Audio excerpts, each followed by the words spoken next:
নির্বাচনী প্রচার নিয়ে বিজেপি কার্যত কার্পেট বম্বিং স্টাইল বেছে নিতে চাইছে। কিরকম কার্পেট বম্বিং স্টাইল? অর্থাৎ সব থেকে গুরুত্বপূর্ণ যেসব নেতা গোটা ভারতবর্ষ জুড়ে রয়েছে সেই সব নেতা মন্ত্রিত্বদের এনে পশ্চিমবঙ্গের ক্ষেত্রে প্রচার করতে চাইছে এবং বঙ্গ বিজয়ের জন্য বা বঙ্গ দখলের জন্য কার্যত একেবারে বাছা বাছা বাঘা বাঘা নেতৃত্বদের পশ্চিমবঙ্গে এনে প্রচার করার পরিকল্পনা নিয়েছে। এবং সে প্রসঙ্গে বলে রাখা প্রয়োজন যে অমিত শাহ সম্প্রতি বলেছিলেন এবং শুভেন্দু অধিকারীর নমিনেশন বা মনোনয়ন পর্ব জমার সময় পরিষ্কার তিনি বলে দিয়েছিলেন যে এ রাজ্যে তিনি লাস্ট 15 দিন থাকবেন, নির্বাচনের আগের 15 দিন।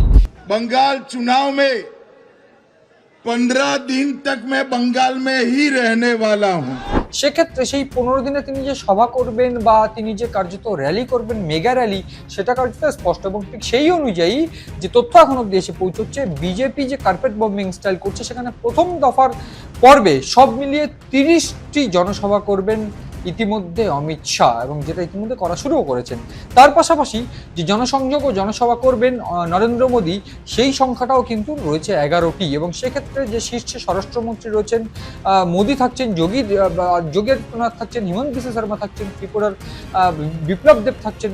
কার্যত ভয়ানক যে কার্পেট বম্বিং সেটা কিন্তু একেবারে পরিষ্কার বোঝা যাচ্ছে। সেক্ষেত্রে আমি একটু বলে দিতে চাইবো, অমিত শাহ কেন্দ্রীয় স্বরাষ্ট্রমন্ত্রী 30টি জনসভা করবেন এবং যেটা সর্বোচ্চ। অন্যদিকে নরেন্দ্র মোদী প্রথম দফার আগে 11টি মেগা জনসভা করবেন, সেটাও কার্যত গুরুত্বপূর্ণ।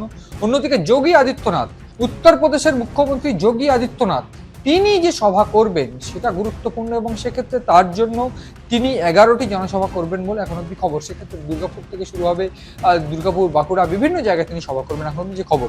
যোগী আদিত্যনাথ, নরেন্দ্র মোদী, অমিত শাহর পাশাপাশি রয়েছেন স্মৃতি ইরানি, নীতিন নবীন, মানিক সাহা, হিমন্ত বিশ্ব শর্মা, বিপ্লব দেব। কিরকম?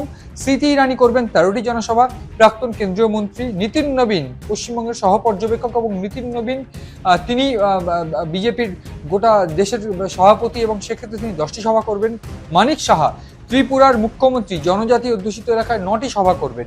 হিমন্ত বিশ্ব শর্মা ও বিপ্লব দেব, হিমন্ত বিশ্ব শর্মা বিজেপির একেবারে বিদায়ী মুখ্যমন্ত্রী আসামের এবং গুরুত্বপূর্ণ ব্যক্তি তিনি এবং ত্রিপুরার বিপ্লব দেব, তিনি তারা প্রত্যেকে 8টি করে সভা করবেন। অন্যদিকে তারকাদের যে ভিড় থাকছে সেক্ষেত্রে কঙ্গনা রানাওয়াত থাকছে, হিমাচলের সাংসদ অভিনেত্রী কঙ্গনা রানাওয়াত 7টি সভা করবেন।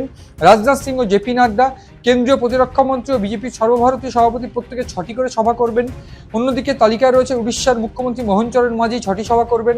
হেমা মালিনী 4টি সভা করবেন। রাজস্থানের নেত্রী রেখা গুপ্তা, তিনি 5টি সভা করবেন। অর্জুন মুন্ডা ও বাবুলাল মারান্ডিও জঙ্গলমহলে 4টি সভা অংশ নেবে। ফলে সব মিলিয়ে এই যে প্রথম দফার ভোটের আগে যে জনসভা, সেইগুলো রীতিমতো কার্পেট বম্বিং বলে মনে করছে বিশেষজ্ঞরা। তার পাশাপাশি এটাও বলে রাখতে চাইবো যে দ্বিতীয় দফার আগেও কিন্তু দ্বিতীয় দফাকে নিয়েও সম্পূর্ণ প্ল্যানিং রেডি এবং ঠিক সেই প্ল্যানিংয়ে বাছা বাছা অভিনেতা বা বাছা বাছা নেতা মন্ত্রীদের দিয়ে, বাছা বাছা মুখ, বিজেপির অন্যতম মুখ যারা, তাদেরকে দিয়ে কার্যত বঙ্গ বিজয়ের যে নৌকা, সেই নৌকা ইতিমধ্যে বাইতে শুরু করে দিয়েছেন বিজেপির কেন্দ্রীয় নেতৃত্বরা, বিজেপির সমস্ত নেতৃত্বরা। সেটা কিন্তু পরিষ্কার। ফলে সব মিলিয়ে দাঁড়িয়ে এরই মধ্যে প্রশ্ন একটাই থাকবে যে বিজেপির বঙ্গমুখ যারা, তাদের কে সামনে রেখে চলা বা তাদেরকে সামনে রেখে চললে কি কোথাও গিয়ে সুবিধা হতো, এমনটা মনে করছেন বিশেষজ্ঞরা। ফলে সব মিলিয়ে দাঁড়িয়ে আদতে এই বিজেপির কেন্দ্রীয় নেতৃত্বরা বা তারকা প্রচার যারা, তাদের সামনে রেখে যদি এই প্রচার বা এই যে টার্গেট 26শে বঙ্গজয়ের যে টার্গেট তারা করছেন, সেটা কতটা সফল হবে করে দেবে সময়।